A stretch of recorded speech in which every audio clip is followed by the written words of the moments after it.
Sublime gracia del Señor. Mateo capítulo 6, Evangelio de Mateo capítulo 6, estamos en el Sermón del Monte, predicación expositiva del Sermón del Monte. ¿Qué es predicación expositiva? Dirá alguien. Bueno, la predicación expositiva es aquella en la que el tema del sermón es el tema del texto. El mensaje del sermón es el mensaje del texto. Enseñamos lo que Jesús quiso enseñarle a su audiencia original. En este caso, sus discípulos. Y para ello, pues, hacemos un estudio versículo por versículo o capítulo por capítulo. Cuando es una predicación expositiva de todo un libro, se hace de principio a fin, teniendo en cuenta el contexto, teniendo en cuenta el contexto histórico, no solamente el bíblico, la cultura, etc. Eso es predicación expositiva. No nos gusta predicar un domingo una cosa y el otro domingo otra. Entendemos que la predicación expositiva es la que más nutre nuestras almas. Y estamos en el Sermón del Monte, que son capítulos 5, 6 y 7. Ya vamos en el 6. ¿Cuánto llevamos? ¿Un año?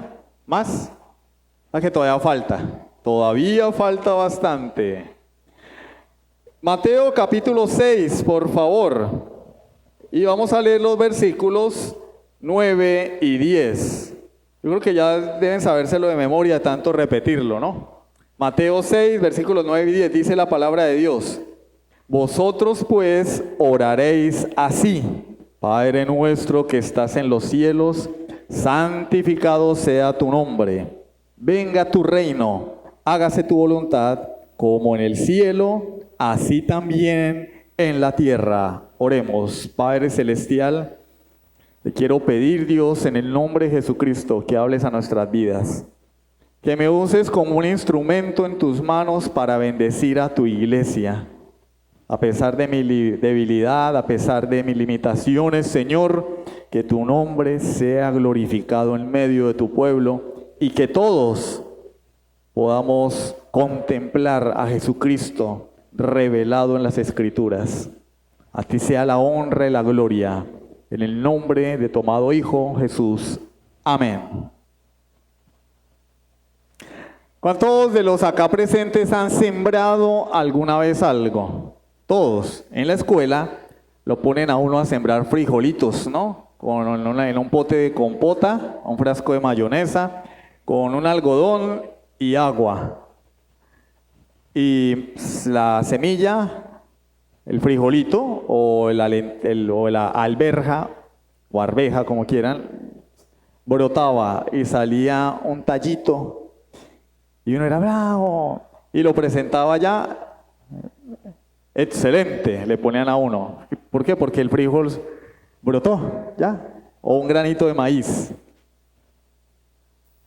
Pero ya tenemos una plantica de frijol, ¿sí o no?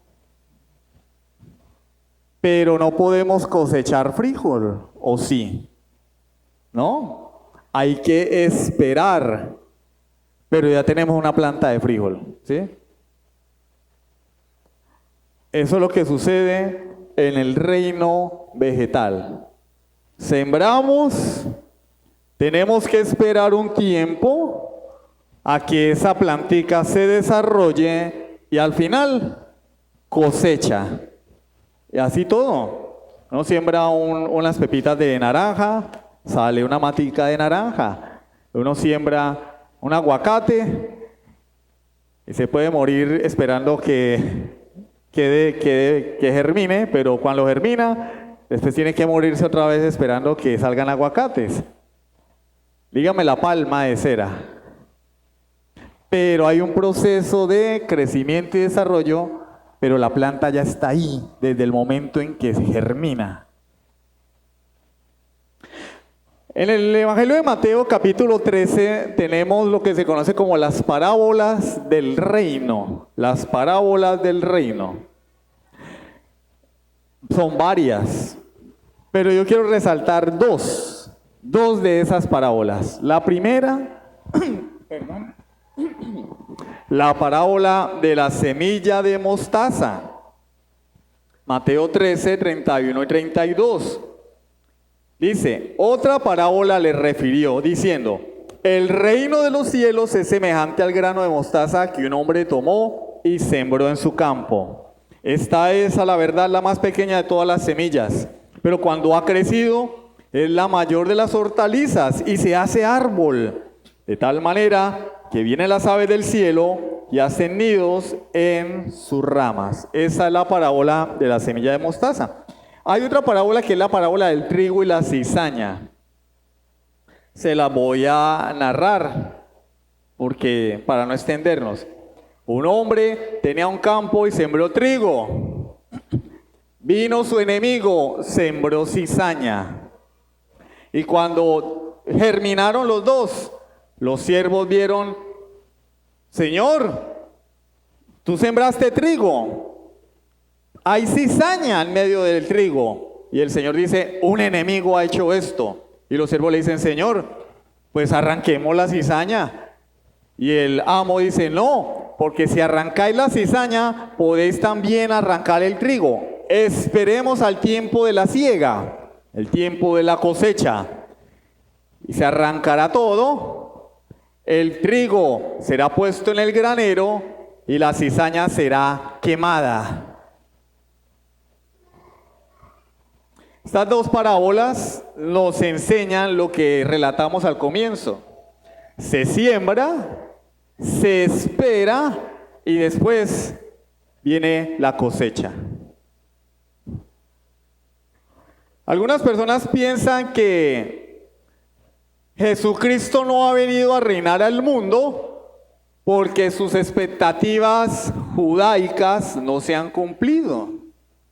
Pero lo que no han entendido a la luz de las parábolas del reino es que Jesús vino a establecer su reino, así como cuando uno siembra una semillita.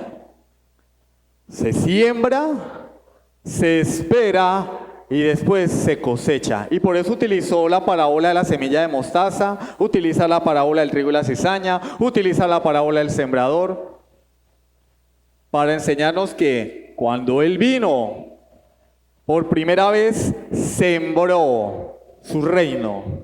Por eso dice, el reino de los cielos es semejante al grano de mostaza que un hombre tomó y sembró en su campo. Pero después ese grano de mostaza germina, crece una planta, se hace grande. Y así es el reino de los cielos. El reino de los cielos va avanzando, va creciendo, se está desarrollando desde que Cristo vino por primera vez hasta que venga por segunda vez. Pero en aquel día será la cosecha. Será la cosecha y como dice la parábola del trigo y la cizaña, el trigo irá al granero y la cizaña irá al fuego eterno que nunca se apagará.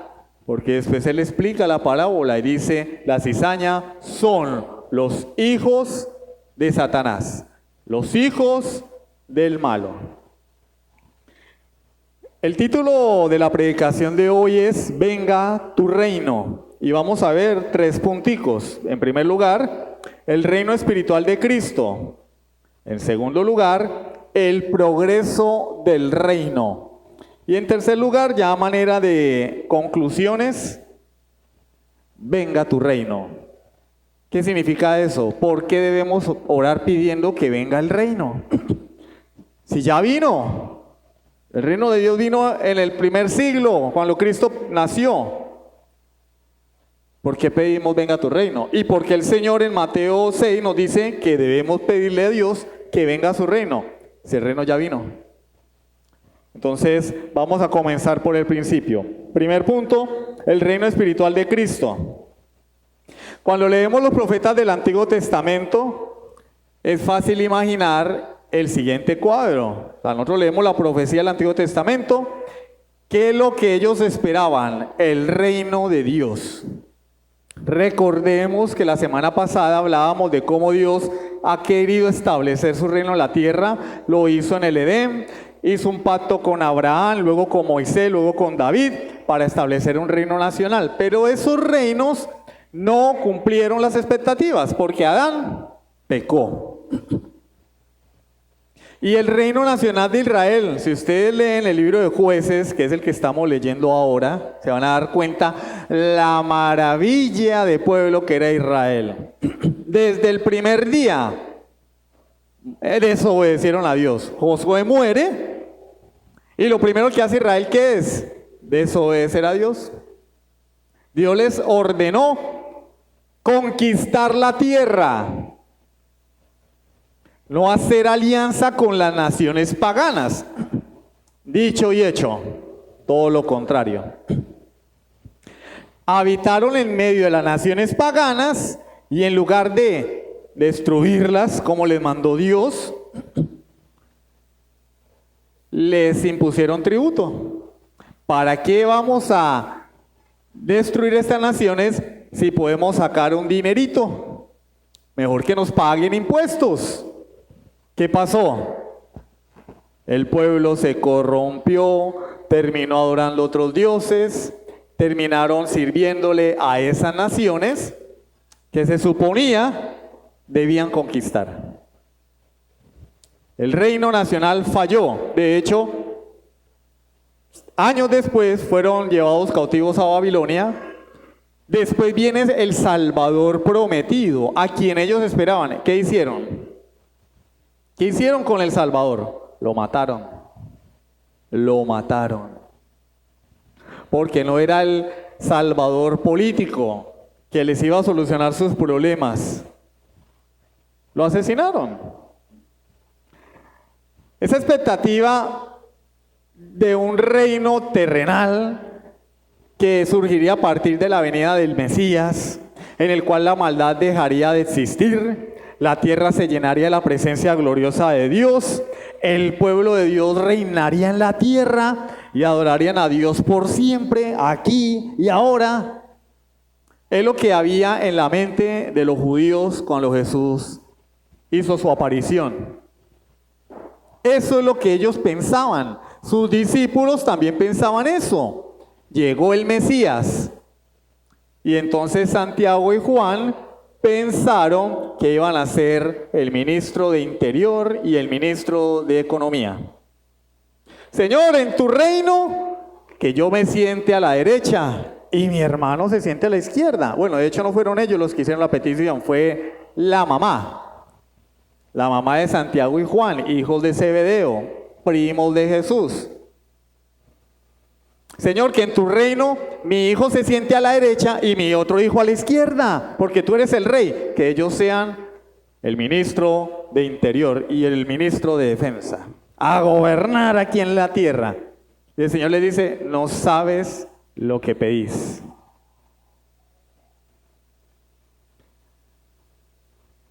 Este mensaje de la llegada del reino de Dios en la persona del Mesías lo predicó Juan el Bautista, Mateo 3 del 1 al 2.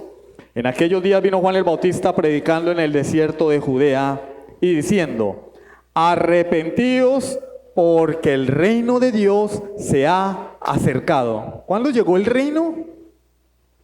El reino de Dios llegaría precedido de Juan el Bautista, pero llegaría en esa misma época. Cuando nuestro Señor Jesucristo comenzó a predicar, ¿qué predicó? Mateo 4:17. Desde entonces comenzó Jesús a predicar y a decir, arrepentíos porque el reino de los cielos se ha acercado. ¿Qué debe hacer la gente? Arrepentirse porque llegó el rey. No llegó el que va a tocar la puerta de tu corazón a ver si a ti te da lástima y le abres la puertica al Señor, porque si no él se va a poner a llorar como un niño chiquito porque tú no le abres la puerta del corazón. Eso no está en la Biblia. Hermano, Apocalipsis 3:20. Claro, ahí está. He aquí yo soy a la puerta, llamo, si alguno oye mi voz y abre la puerta, entraré a él, cenaré con él y él conmigo. Pero no le está hablando a la gente, le está hablando a la iglesia. No le está hablando a personas que no tienen a Cristo para que abran la puerta de su corazón y él entrar. No, le está hablando a la iglesia de la Odisea que habían, metafóricamente hablando, habían sacado a Jesús de la iglesia. Se habían ido al mundo. Y el Señor les dice: abran la puerta de la iglesia, vuelvan a la comunión conmigo. No está hablando de hacer una oración en la que le pedimos a Jesús que entre en nuestra vida. No, tal cosa no se encuentra en las Escrituras. La oración esa que repite la gente, que alza la mano y pasa al frente: le doy 100,000 pesos ya al que la encuentre en la Biblia. ¿No la va a encontrar? No la va a encontrar porque no está allí. No está ahí. El Señor no viene pidiéndonos un lugar en nuestro corazón. El Señor viene exigiendo arrepentimiento. Arrepiéntanse porque ha llegado el Rey. Ese es el mensaje de las Escrituras. Lucas 4:43, después del Señor de hacer muchos milagros, dice lo siguiente. Le dice a sus discípulos: pero Él les dijo: es necesario que también a otras ciudades anuncie el evangelio del reino de Dios, porque para esto he sido enviado. ¿A qué fue enviado Jesús? A enseñar, a predicar el evangelio del reino de Dios. No fue a darnos una mejor vida. No, Él no vino a enseñar, a arreglar nuestros problemas. ¿Tienes problemas con tu esposa? Ven a Cristo que Él te los va a solucionar. ¿Tienes problemas económicos porque eres un pésimo administrador y despilfarras tu dinero? Ven a Cristo que Él te lo va a arreglar. No, Él vino a anunciar el evangelio del reino. Vino a hablarnos del reino de Dios. Ahora bien, hablamos del reino. ¿Cómo es ese reino, hermano? ¿Dónde queda? ¿De qué color es? Bueno, en primer lugar, vamos a hablar del lugar del reino. La semana pasada decíamos que el reino de Dios siempre fue iniciado en el mismo lugar, en el huerto del Edén, que geográficamente se encuentra en Oriente. Cuando Dios llama a Abraham, le dice en Canaán, le promete la tierra de Canaán, y cuando Israel sale de Egipto, Dios les entrega la tierra de Canaán, la tierra prometida. El propósito de Dios era extender su reino a toda la tierra, así como la semillita, ¿no? Uno siembra la semillita, y la semillita ¿qué debe hacer? Crecer, dar un arbolito, y ese arbolito se extiende. Cuando los árboles crecen, ¿qué producen? Fruto. ¿Qué trae el fruto? Semillas. Dios sabiamente, o sea, el árbol crece para reproducirse, ¿sí o no? Uno siembra una pepita de naranja, sale la planta de naranja, crece, se convierte en árbol, ese árbol produce más naranjas, y cuando uno se come la naranja, ¿qué hay adentro? Más semillitas de naranja. Ese es el plan de Dios. Por eso yo le digo a Adán: fructificad y multiplicaos, llenad la tierra y sojuzgadla. Por eso le dijo a Abraham: en tu simiente serán benditas todas las naciones de la tierra. Ese ha sido el plan de Dios desde siempre. Sembrar su reino pequeño para que crezca y se extienda. Y de igual manera, el reino de Cristo, exactamente. ¿A dónde llegó Cristo? A Europa, a Italia, Francia, Alemania, Portugal, Rusia, Ucrania, Japón, China, no. Oriente, Israel. Bueno, en ese entonces no existía Israel. En ese entonces era una provincia llamada Judea. Y los naturales de allí, por eso se les llama judíos. Ya no son israelitas. Israel desapareció. 10 tribus se corrompieron. Las otras 2 tribus fueron invadidas por el Imperio Romano. Lo que quedó fue Judea. Y los que nacieron de allí se llaman judíos. Y hoy no tenemos israelitas, tenemos israelíes, que vienen de esa descendencia judaica. Hoy no hay israelitas, hay israelíes. Porque los israelitas desaparecieron cuando Israel se pervirtió, cuando Israel se dividió en 2, en el tiempo de Roboam, hijo de Salomón. ¿Qué nos enseña el Nuevo Testamento? Vamos a la Biblia. Hechos 1, del 6 al 8, por favor. Hechos capítulo 1, versículo 6 al 8, dice: ¿cómo es que surge el reino de Cristo? Entonces los que se habían reunido le preguntaron diciendo: Señor, ¿restaurarás el reino a Israel en este tiempo? Mire que ellos todavía pensaban que Dios iba a establecer un reino aquí en la tierra, un reino material.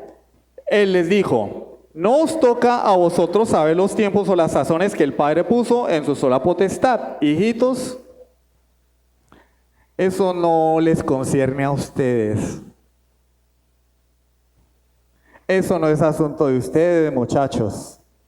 Pero recibiréis poder cuando haya venido sobre vosotros el Espíritu Santo. Y me seréis testigos en Jerusalén, pequeñito, en toda Judea, en Samaria y hasta lo último de la tierra. ¿Cuál es la pregunta de los discípulos? El reino. Le están preguntando él por su reino. Señor, ¿vas a establecer, vas a restaurar el reino a Israel en este tiempo? Y él les dice: muchachos, no pregunten eso no. Pero yo les voy a dar poder para que me sean testigos en Jerusalén, en Judea, en Samaria y hasta lo último de la tierra. Básicamente les digo: muchachos, ese no es mi reino. Mi reino no es de este mundo. Ustedes van a extender mi reino hasta lo último de la tierra. Así como el árbol de naranjas. Mateo 6:10, nuestro texto. Venga tu reino, hágase tu voluntad como en el cielo, así también en la tierra. Cristo vino a establecer su reino para que la voluntad de Dios que se cumple en los cielos, se cumpla aquí en la tierra. Para convertir este mundo en un cielo donde se hace la voluntad de Dios. Mateo 24:14. Mateo 24:14. Y será predicado este evangelio del reino en todo el mundo, para testimonio a todas las naciones. Y entonces vendrá el fin. ¿Dónde va a ser predicado el evangelio? En todo el mundo. ¿Cuál evangelio? El de la prosperidad. ¿Sí? Dios quiere que sea rico, aleluya. ¿Sí? Eso sí, no es gratis. Traigan billete. No. El evangelio del reino. Hermano, ¿por qué hace tanto énfasis? Porque ese es el evangelio. No hay otro evangelio. ¿Cuál es el evangelio que encontramos en la Biblia? El evangelio del reino. Hermano, ¿y por qué tanto énfasis? Porque el evangelio del reino nos habla de un reino, valga la redundancia, donde hay un rey. Y un rey gobierna sobre un pueblo. El rey de ese reino es Jesucristo. Y el pueblo que le sirve a ese rey es la iglesia. Y la iglesia es la comunidad de creyentes, pecadores que se han arrepentido delante de Dios. No gente buena, perfecta. Acá no hay gente buena y perfecta. Acá hay pecadores que se han arrepentido delante de Dios y le han entregado su vida a Cristo. Ese es el reino de Dios. Entonces, aunque el reino de Cristo inició en Oriente, allí en Jerusalén, en la región de Judea, allí fue donde inició, el reino no está sujeto a una ubicación geográfica, porque el propósito de Dios es que su reino se extienda a toda la tierra. Juan 18:36. Jesús hablando con Pilatos. Respondió Jesús: mi reino no es de este mundo. Hay algunos que dicen que sí, que el reino de Dios es de este mundo y que por eso hay que dar plata y hay que llevar dinero y las primicias y traigan, porque así vamos a conquistar la tierra y así Dios les va a multiplicar. Trae, el Señor te va a bendecir. Y el Señor dice: no, es que mi reino no es de este mundo. Es como si el Señor nos quisiera decir: ¿pero qué parte de la Biblia no entienden? El Señor dijo: no os hagáis tesoros en la tierra, donde la polilla y el orín corrompen y los ladrones minan y hurtan, sino haced tesoros en el cielo. ¿Y por qué la gente sigue pensando que si le dan plata a Dios, Dios los va a volver ricos? Si Jesús dijo, tesoro en el cielo, no en la tierra. Pero pues la gente no quiere entender, ¿cierto? La iglesia no quiere entender. Mi reino no es de este mundo. Si mi reino fuera de este mundo, mis servidores pelearían para que yo no fuera entregado a los judíos. Pero mi reino no es de aquí. Él no vino a implantar un reino físico acá, donde él iba a ser el rey, y Pedro iba a ser el ministro de Economía, y Santiago iba a ser el ministro de Defensa, y Judas iba a ser el ministro de Hacienda. No. Y él dijo, mi reino no es de este mundo. Por eso lo mataron, ¿sí sabían? Porque no llenó las expectativas de nadie. Los fariseos querían un líder religioso que lo librara de Roma. No, Jesús no era. Religioso y político. Los celotes querían tomar el gobierno por la fuerza, a través de un guerrero. Tampoco. No llenó las expectativas de nadie. Lo mataron. Lo mataron. Pero providencialmente, cuando Jesús fue crucificado, como era costumbre de los romanos, colocaban una tablita en la parte de arriba que decía la razón por la cual el criminal era crucificado. Por ladrón, por político, no mentiras, por ladrón, por adúltero, por sedicioso, por rebelde, por asesino. Y cuando crucifican a nuestro Señor, ponen allí el rey de los judíos. Y los judíos, los sacerdotes, los escribas y fariseos dijeron, no, bórrenlo. Pongan que fue crucificado porque él se atribuyó ese título. Él dijo que era el rey de los judíos. Y Pilato dice, lo que está escrito ya está escrito. ¿Por qué mataron a Jesús? Porque Él es el rey.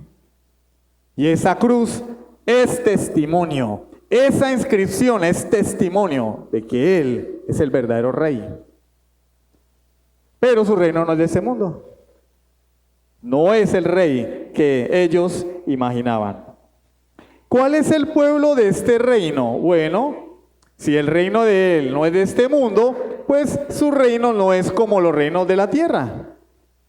Y su pueblo tampoco. Mire lo que dice Mateo 28, 19 al 20. Mateo 28, 19 al 20 dice, toda potestad me es dada en los cielos y en la tierra. O sea, Él es el rey. Por tanto, id y haced discípulos a todas las naciones, bautizándolos en el nombre del Padre, Hijo y Espíritu Santo, enseñándoles que guarden todas las cosas que os he mandado. Y aquí yo estoy con vosotros todos los días hasta el fin del mundo. Pero Él dice, hagan discípulos en todas las naciones. Extiendan mi reino. Toda potestad me dan los cielos y la tierra. Yo soy el que tiene el poder. Por tanto, vayan y extiendan mi reino a todas las naciones. Yo voy a estar con ustedes hasta el fin del mundo. Esa es la promesa. Tenaz, ¿sí o no? En el buen sentido de la palabra. Tenacísimo. Prometió estar con su pueblo hasta el fin del mundo. Entonces cuando nosotros, otra cosa que caracteriza el reino de los cielos, ¿cierto? No es un reino como los de este mundo. Su pueblo no está limitado a una etnia, a una raza, porque es un pueblo multinacional. Un pueblo sin distinción, hombres, mujeres, niños, ancianos, gordos, flacos, ricos, pobres. Judíos, no judíos, son parte del reino de Dios. Pero ¿cómo son parte del reino de Dios? Marcos 1:15, el tiempo se ha cumplido, el reino de Dios se ha acercado, arrepentíos y creed en el Evangelio. La llave para entrar al reino es el arrepentimiento y la fe en Jesucristo. De manera que el que no se arrepiente, el que no cree en Jesucristo, no es parte del reino de Dios. No es parte del pueblo de Dios. Entonces, el Señor nos dice en Mateo 6:10, venga tu reino. Así debemos orar nosotros. Jesús nos dice, oraréis así. Padre nuestro que estás en el cielo, santificado sea tu nombre. Venga tu reino. En aquel momento le dijo a sus discípulos, oren así. Y hoy nos dice a nosotros también, oraréis así.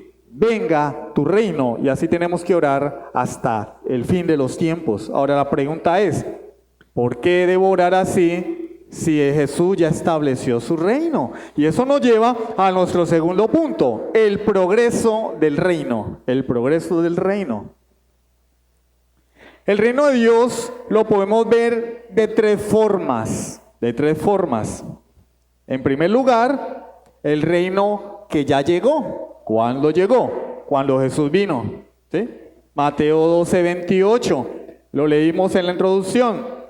El Señor echa fuera un demonio y los enemigos del Señor dicen, Él echa fuera demonios por el poder de Satanás, por el poder de Belcebú, que es el señor de las moscas literalmente.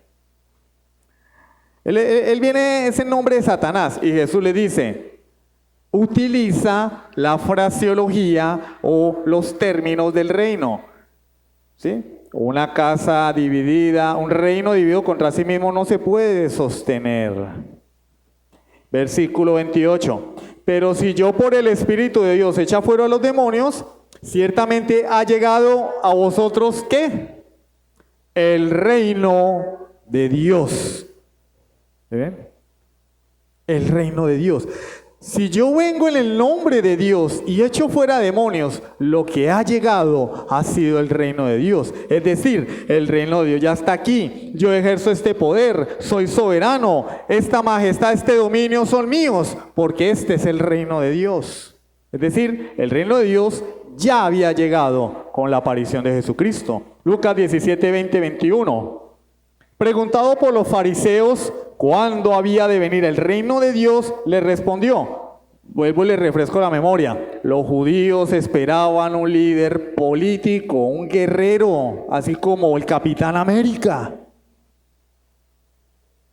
que peleara con la espada y venciera a los romanos. Y los fariseos le preguntan, ¿eso cuándo va a pasar? Y Jesús les dice, el reino de Dios no vendrá con la advertencia, ni dirán, helo aquí o helo allí, porque, oído, he aquí, el reino de Dios está entre vosotros.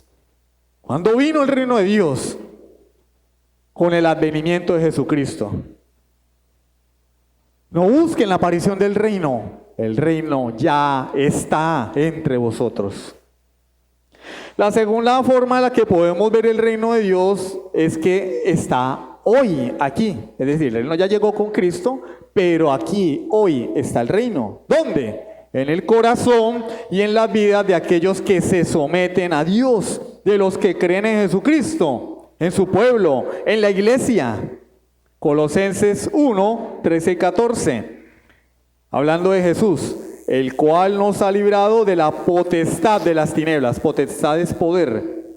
Pablo está diciendo que Jesús nos ha librado del poder de las tinieblas y trasladado al reino de su amado Hijo, en quien tenemos redención por su sangre, el perdón de pecados.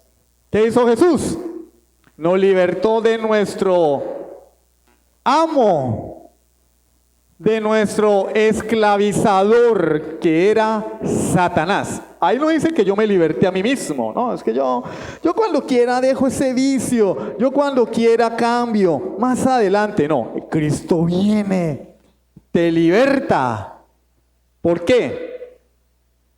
Porque si vamos un poco más atrás a Mateo 12, Jesús dice, ¿cómo puede alguien saquear los bienes del hombre fuerte si primero no le ata? Y estaba hablando de Satanás. El Hijo viene, ata a Satanás y ahora puede quitarle a Satanás lo que Satanás tenía en su poder.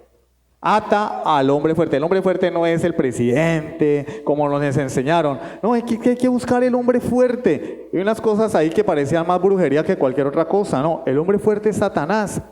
Jesús lo ató en su primera venida, saqueó sus bienes. ¿Cuáles bienes? Nosotros que éramos esclavos de Satanás, esclavos del pecado. Lo dice Pablo aquí a los colosenses. Nos libró de la potestad de las tinieblas y nos trasladó al reino de su amado Hijo.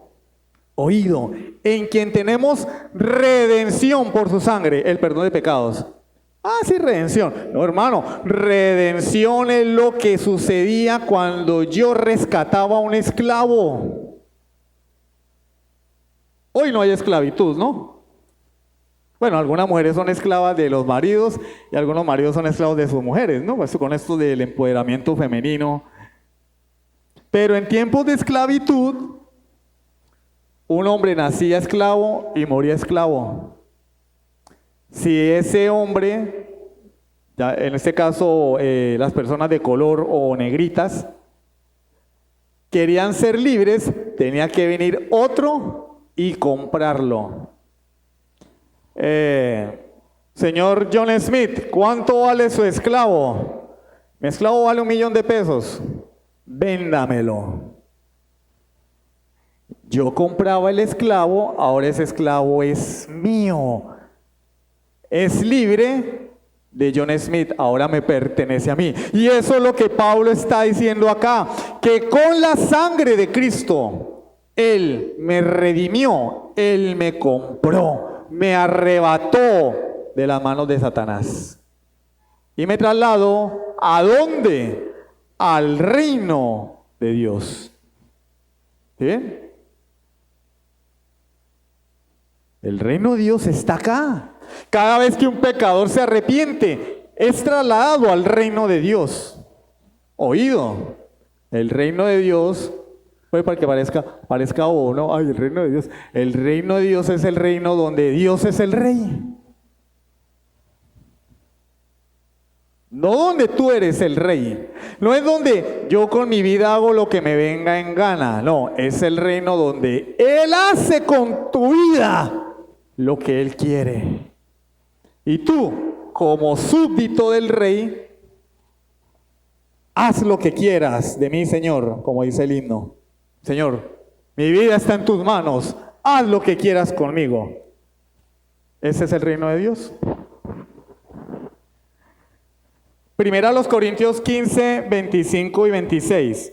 Porque preciso es que Él reine, hablando de Jesucristo, hasta que haya puesto a todos sus enemigos debajo de sus pies. Y el postrer enemigo que será destruido es la muerte. Está hablando del reinado de Cristo. Está reinando en este momento. ¿Dónde? En los cielos. Se sentó a la diestra de Dios. Reina en su iglesia, porque Él es el Señor de su iglesia, a través del Espíritu Santo que vive en su pueblo.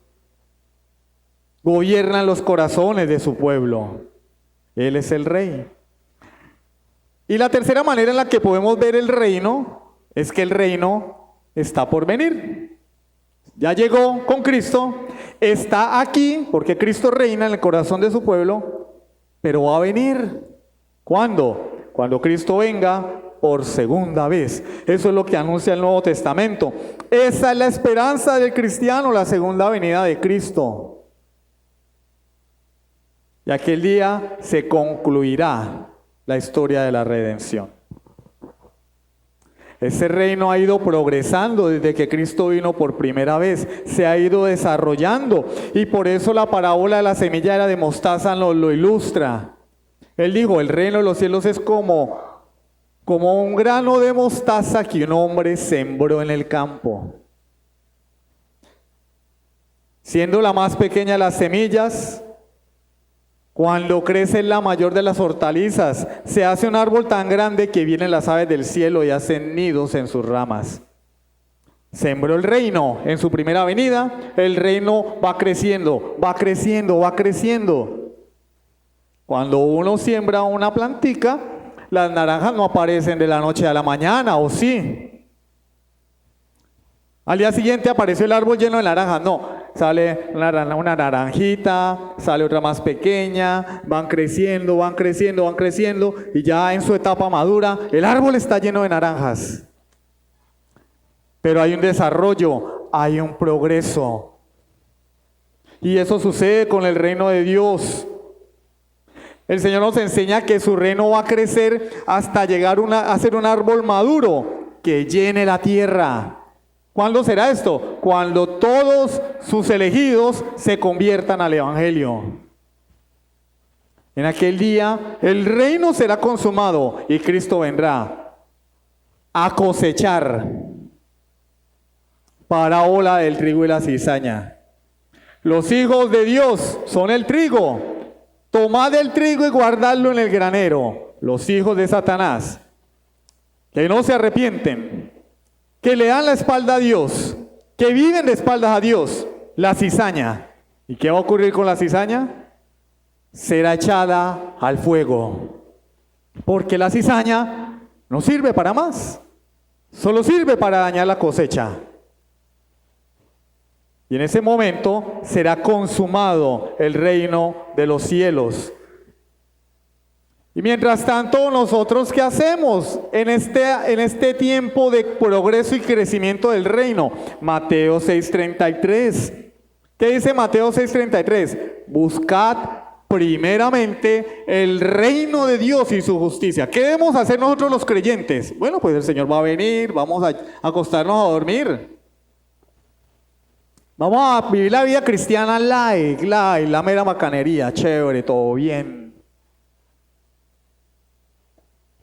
Relajados, no. Jesús dice, busca primeramente el reino de Dios y su justicia. El reino de Dios. Y todas estas cosas, hablando de nuestras necesidades, os serán añadidas. ¿Cuál es el deber de todo creyente? Tú eres creyente de corazón, te has arrepentido de tus pecados. Tu deber es buscar el reino de Dios y su justicia. Tu deber es buscar que cada día Cristo gobierne más y más tu vida. No yo, Cristo. Gálatas 2:20. Con Cristo estoy juntamente crucificado y ya no vivo yo, mas vive Cristo en mí. Y lo que ahora vivo en la carne, lo vivo en la fe del Hijo de Dios, el cual me amó y se entregó a sí mismo por mí. Él se entregó por nosotros. Yo ya no vivo más. Eso quiere decir que somos perfectos. No, es que el hermano predica eso porque es que él se cree más santo que todo el mundo. No. Por eso el reino se desarrolla. ¿Sí ven? Por eso tenemos que crecer. Por eso tenemos que madurar. Ninguno de los acá presentes es perfecto. La iglesia no es perfecta. Pero todos estamos en un proceso de crecimiento. Hay una meta, ser como Cristo, y para allá vamos. Hacia allá vamos. Y nos tropezamos, y nos caemos, pero Dios nos levanta, y allá la meta, Cristo. En cierto modo, Dios sembró su reino en nuestros corazones y nos está llevando de la mano en un proceso de crecimiento para alcanzar a Jesucristo, para ser como Él. De manera que todos los días de nuestras vidas debemos no solamente buscar que Dios gobierne nuestras vidas, sino también extender su reino. ¿A través de qué? De la labor de la iglesia, transformando la cultura por todo el mundo, por causa del Evangelio de Jesucristo. Así es que se extiende el reino. ¿Cómo se extiende el reino? Bueno, nosotros físicamente no producimos naranjitas. pero espiritualmente tenemos que producirlas. Es decir, una naranja tiene semillitas y esas semillitas producen más naranjas. Y cuando Jesús le dice a sus discípulos, id y haced discípulos, cada discípulo tiene que hacer discípulos. Y esos discípulos a su vez, van y hacen más discípulos. Pues una ilustración muy fácil, las pirámides. Si alguno de ustedes alguna vez metió plata en una pirámide, ¿lo tumbaron? Bueno, a mí sí.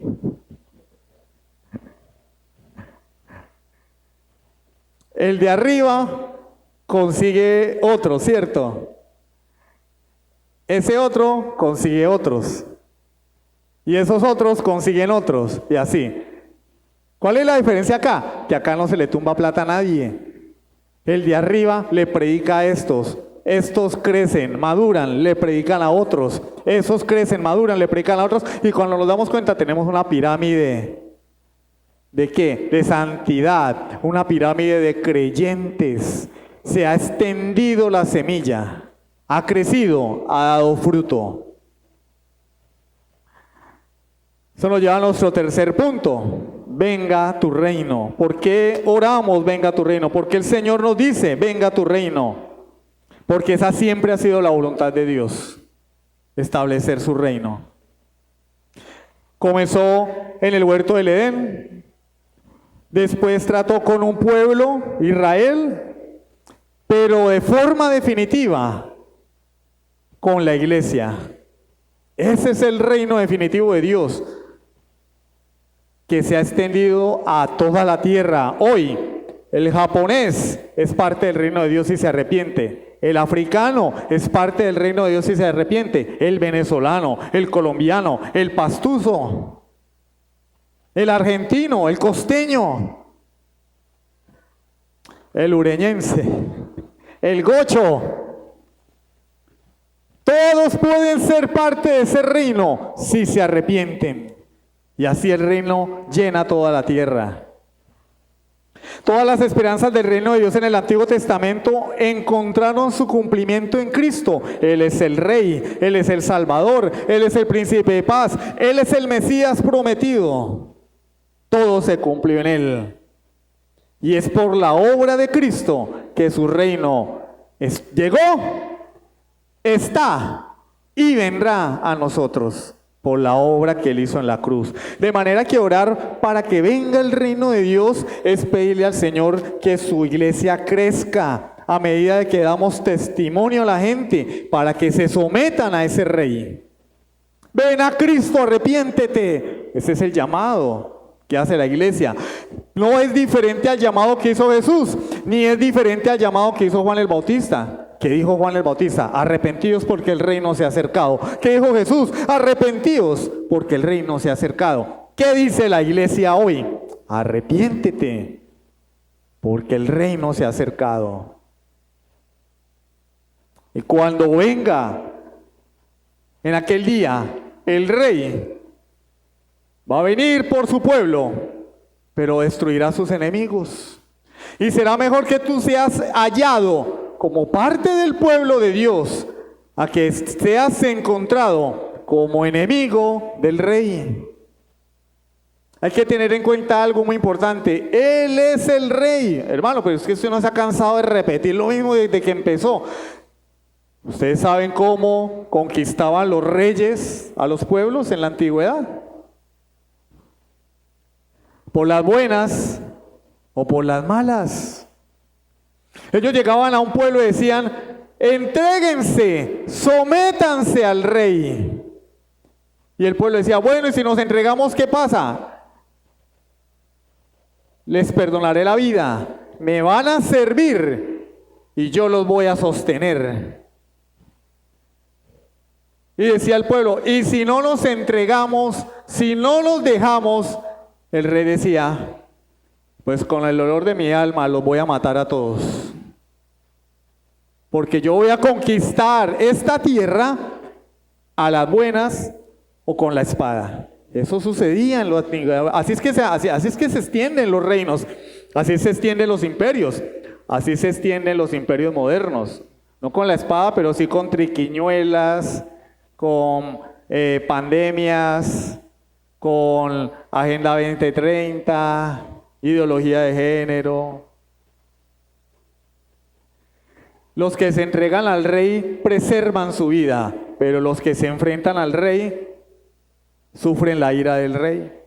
Y Él nos da todo este tiempo de oportunidad para que nos entreguemos voluntariamente a Él.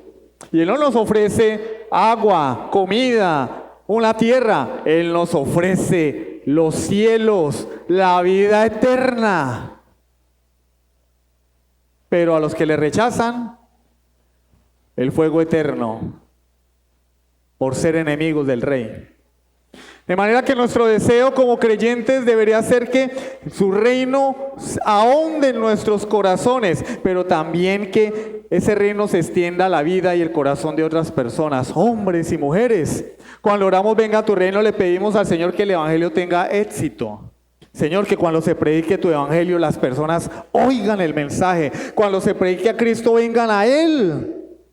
Señor, cuando yo te pido que cuando yo abra mi boca y predique el evangelio, las personas oigan, Señor, tu palabra y se arrepientan. Eso es pedir que venga el reino. Es una oración misionera. Señor, en este momento está siendo predicado el evangelio en todas partes del mundo. Señor, que tu reino crezca. Que miles de personas vengan a Jesucristo a través del evangelio. Pero también pedir que venga el reino de Dios es un reconocimiento como pueblo de que, como dice 2 de Pedro 3:12, esperamos y nos apresuramos para la venida del día de Dios. Pregunta, hermano, ¿tú estás preparándote para la venida del Señor? ¿Estás preparado para la venida del Señor? Así como nos ocupamos en trabajar. Por ejemplo, uno llama a una persona a las 3 de la tarde o le envía un mensaje y la persona le dice, estoy ocupado, estoy trabajando, ¿sí o no? No te puedo atender. Más tarde te contesto, estoy trabajando, estoy estudiando, estoy ocupado. La pregunta es, ¿tú estás ocupándote, trabajándote, esforzándote para que cuando Cristo venga te encuentre listo? ¿Está en tu mente todo el tiempo la idea de que Jesús puede venir en cualquier momento? Venga a tu reino, es la petición de la iglesia. Señor, ven. ¿Estás preparado? ¿Lo deseas? ¿Deseas que Cristo venga? Esta vida te aflige, no porque hace calor, porque el gobierno, por la situación económica, no. Esta vida te aflige por el pecado que reina en el mundo. ¿O eres tú de los que prende el televisor y te encanta lo que ves? Uy, no, qué chévere. ¿O te aflige la situación en la cual está el mundo? La juventud, el pecado, tus hijos, tu familia, lo que vemos en la televisión, en las noticias, en las redes sociales, ¿te aflige? ¿Te duele? ¿Te duele tanto que quisieras que Cristo viniera ya y se acabara todo? Señor, ven, este mundo está muy dañado. Pero por otra parte entiendes que venga a tu reino es una potestad soberana de Dios. Nosotros no decimos, vamos a traer el reino, como dice el movimiento apostólico moderno. No, venga a tu reino, Señor, trae el reino. Salva a quien Él quiere salvar. Vendrá cuando Él quiera venir. Mientras tanto, nosotros debemos servirle porque Él es el Rey. Servirle porque Él es el Rey. El Rey no eres tú, mi querido hermano. El Rey es Él. Por eso, al final de Apocalipsis, el apóstol Juan dice, ven Señor Jesús. El Espíritu Santo y la esposa, la iglesia, dicen, ven. ¿Qué es lo que tú más esperas? Que se acabe el culto para irme para la casa, ¿cierto? Uy, ojalá hermano termine ya. ¿Y qué vamos a hacer ahorita? ¿Para dónde vamos? O realmente en tu corazón es, uy, ojalá el Señor viniera. Yo quiero estar con Él, como cantábamos, cara a cara, deseo verle. No, mejor que no venga porque si viene me encuentra más mal parqueado, hermano. No, Señor, demórate unos 100 años más, que yo me acomode. El clamor del creyente es, ven, porque la iglesia espera la llegada de su amado. El rey no solamente es rey, es el novio. Jovencitas que se han casado, ¿qué es lo que más desea uno cuando viene la víspera del matrimonio? Que llegue el novio, ¿sí o no? Ya me propuso matrimonio, se acerca la fecha. ¿Qué está esperando la novia? El día, el vestido. ¿Saben qué es lo más bonito? Que el día del matrimonio se trata es de la novia. ¿Sí o no? Nadie pregunta el vestido del novio, no, el vestido de la novia. El maquillaje de la novia, el peinado de la novia, ¿qué quiere la novia? A nadie le importa lo que quiera el novio, ¿no? Ni le preguntan. Póngase eso, hermano, como pueda. Pero es que no me queda bien, no importa, usted nadie lo va a ver. Y la novia guardando la llegada del novio para unirse en santo matrimonio. La Biblia dice, en aquel día vendrá el novio y se va a unir con su novia en las bodas del Cordero. Aguardamos la llegada de nuestro novio, de nuestro Señor Jesucristo, con ansias, con un deseo ardiente. Nos guardamos, ¿qué novia en sus 5 sentidos, sabiendo que se va a casar la semana que viene, le es infiel a su novio? Bueno, habrá algunas, ¿no? Pero ninguna mujer que ame a su futuro esposo lo haría. Viene otro joven, no, ¿qué le pasa? Yo me voy a casar. Yo me estoy guardando para él. De la misma manera, la iglesia debe guardarse para su esposo, para el que la tomó, para el que la compró, para el Rey de Reyes y Señor de Señores. Esto es un aliento para nosotros, de saber que este mundo hace calor, el dólar sube, el dólar baja, el gobierno el otro gobierno, el gobierno de allá, pero nuestro Rey va a llegar. Va a venir por nosotros y estaremos con Él por toda la eternidad en su reino, donde no habrá lloro, donde no habrá dolor, donde no habrá hambre. Él será todo para nosotros de forma definitiva. Vamos a orar. Soberano Dios y Padre Celestial, te doy gracias por tu palabra.